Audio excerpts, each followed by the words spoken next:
happen to anybody who disrespect this family, man.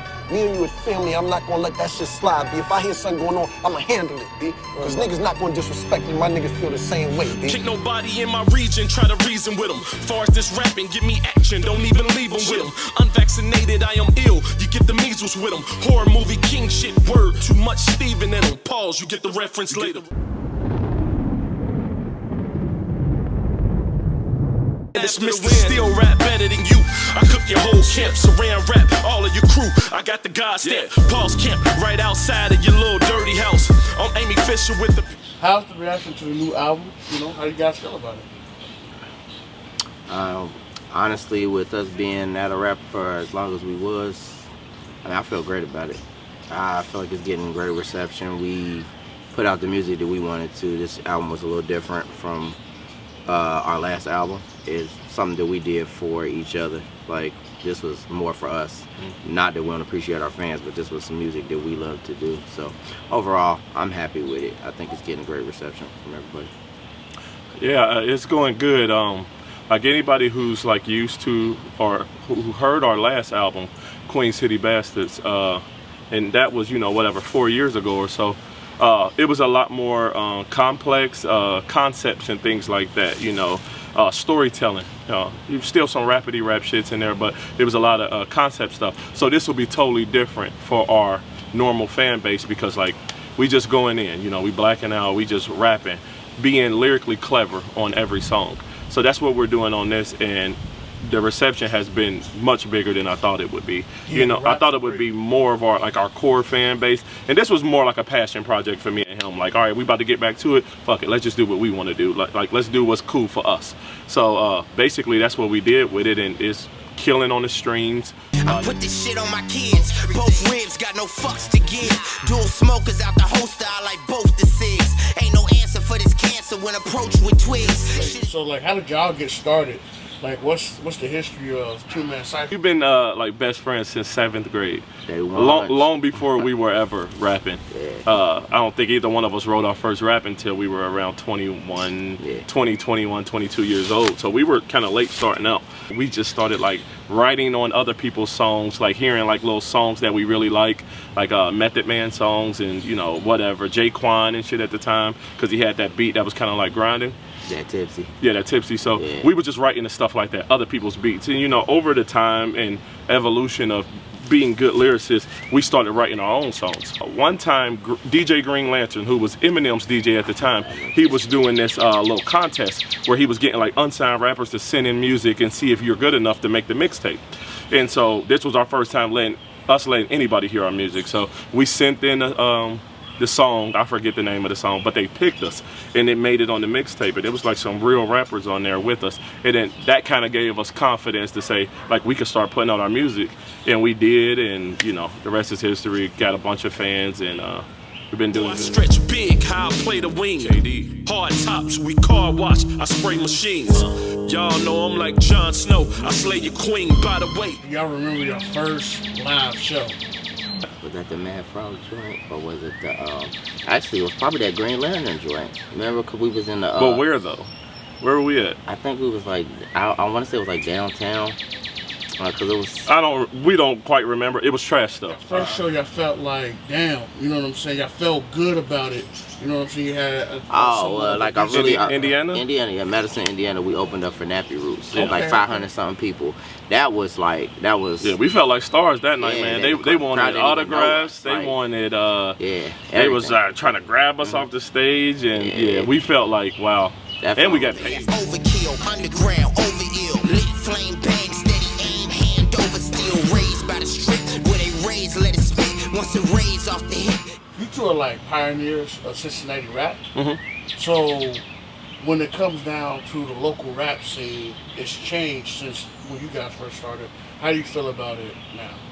I mean, I guess I would say we're pioneers in some ways. Obviously, there were tons of rappers that came before us that kind of paved the way for Cincinnati hip-hop. The local rap scene is more so, without being disrespectful to anybody in the local rap scene, because I have some friends in the local rap scene, and I could probably count them on one hand. Not because I have anything personal with these guys. We just don't mesh in that way. They don't do the type of music that I do. I don't do the type of music they do. A lot of them are trying to get signed. So when you're trying to get signed, you're trying to do what you hear on the radio. Issue with that is millions of people are trying to do what they hear on the radio. So in actuality, it's even harder than actually just, you know, doing your own thing.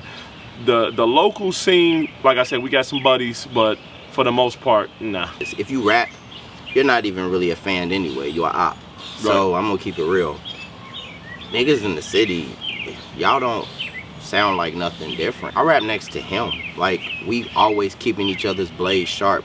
We criticize each other. We're always trying to be the best that we can do. This is what I love to do. I just don't speak it. It comes off in my music. Some can say I'm one-dimensional, but even in my one-dimensional style, I've crafted it. Y'all haven't even mastered to be good at the 9 different things you're trying to do.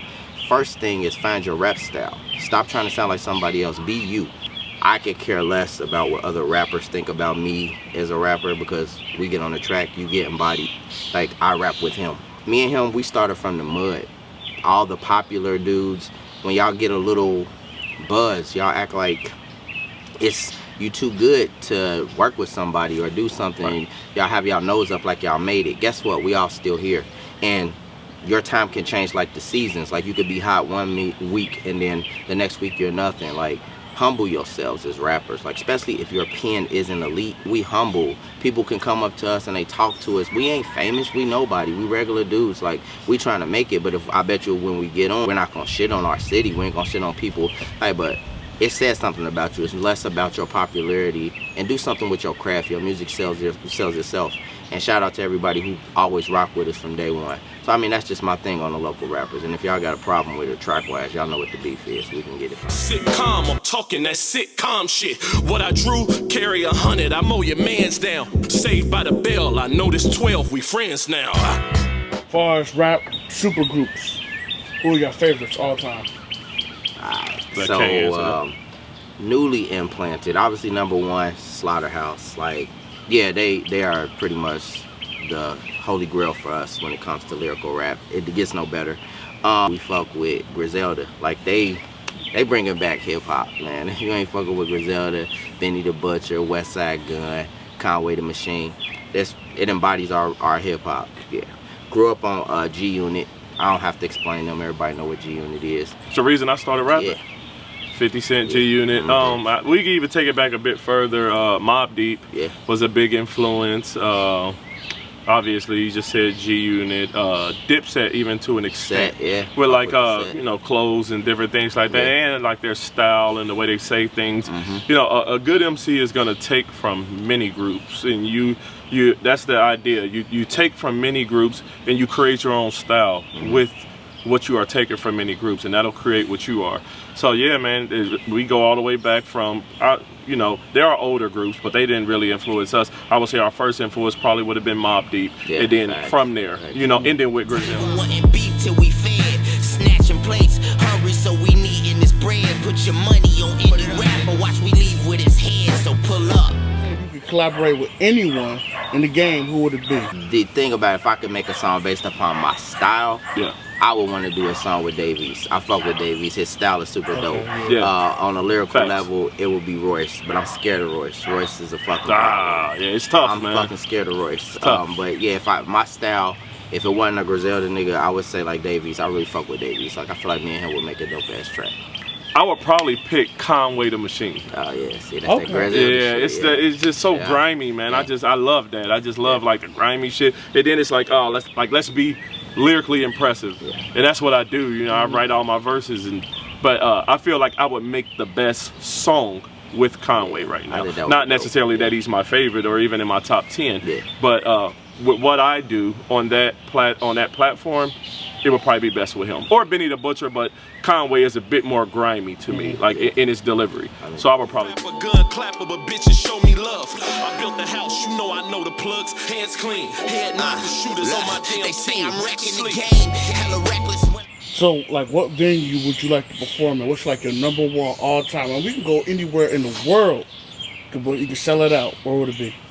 #1 venue. I'm gonna say Madison Square. I just feel like it's just, I don't know. I feel like you make it there no matter where you go. Or Coachella. Coachella crazy. I would love to do Coachella, but Madison Square or Coachella, I'm just be cliche there. If I'm there, I feel like I made it. Don't get no bigger than that. I've never really thought in those terms, to be honest with you. But to answer, it wouldn't matter to me. Like, the dream for me, performing-wise, would be just to have the whole crowd know my lyrics. I don't give a fuck where it's at. It could be at Madison Square, it could be at SOBs in New York, it could be anywhere. But that crowd participation, because that's like love. Like, they know all your shit. They ain't here it's just because they got some tickets, somebody bought them tickets. Like, they there as real fans, and that's what I'm attracted to as far as performing. It's all eyes on me. Plenty shooters and they rise on 3. Sing your soul to the skies, another R.I.P. No remorse, play the course, just the rules. Who'd you put as your #1 goal? And I ain't even talking about music. I'm talking about just all time, everything, every medium that you. Well, let me go first. Go ahead, please do.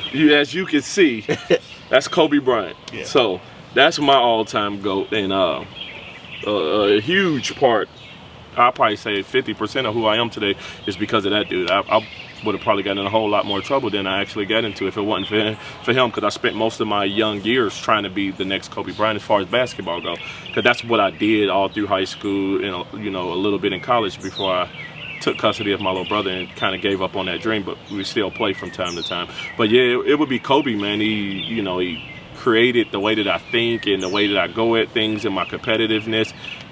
For me, that's what rapping is about. It's totally because I'm a competition junkie. I want to prove that I'm smarter than everybody. I can write better than everybody. I can be more clever than everybody. And that's just all based on the absence of basketball. So I had to put that competitiveness somewhere else. So yeah, for me overall, not even picking music goats, Kobe.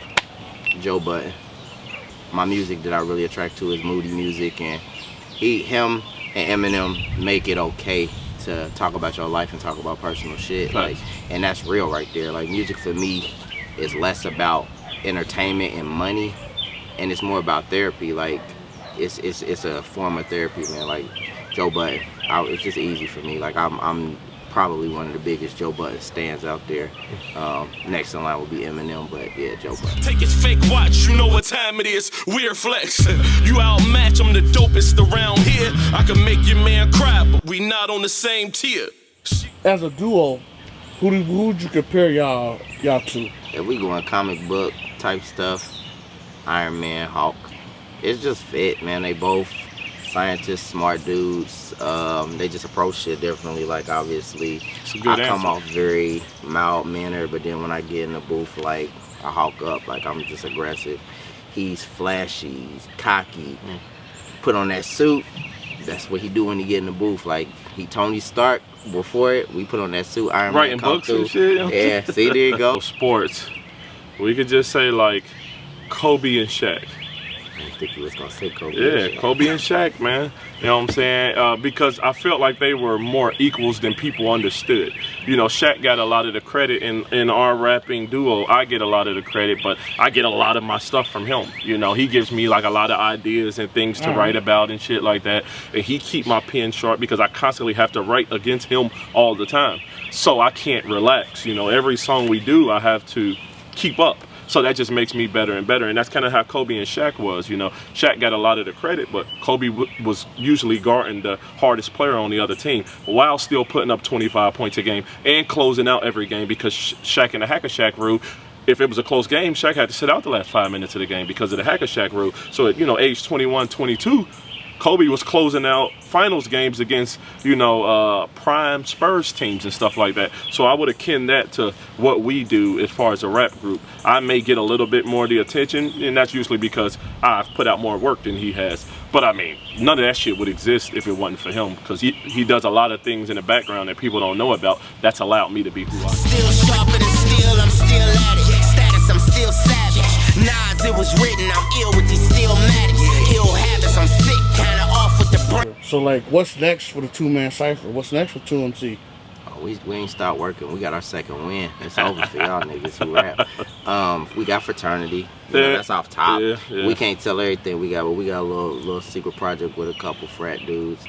So we just dropped the album Talk Dirty. You could get that on Spotify, Apple Music, pretty much anywhere where you could get an album, you could get that. So that's out and that's working right now, and that's doing good. But what we're going to be doing is dropping more like viral type videos, like songs that have more things as far as emotion, and these will all be in video form. So like a bunch of singles. We're gonna be dropping a bunch of singles. You may hear us on some feature tracks with other artists. We're gonna be around, and it's gonna be a lot of work. Like, you're gonna see us a lot over the next couple of years. Stream the album Talk Dirty on Spotify, Apple Music, Tidal, pretty much anywhere you could get an album, YouTube, whatever the case may be. Follow us on Instagram, Sleep513, Facebook, Sleep the Fraternity. Kane, Chris, and 2MC Kane 513 on IG. All right, man. See y'all. Job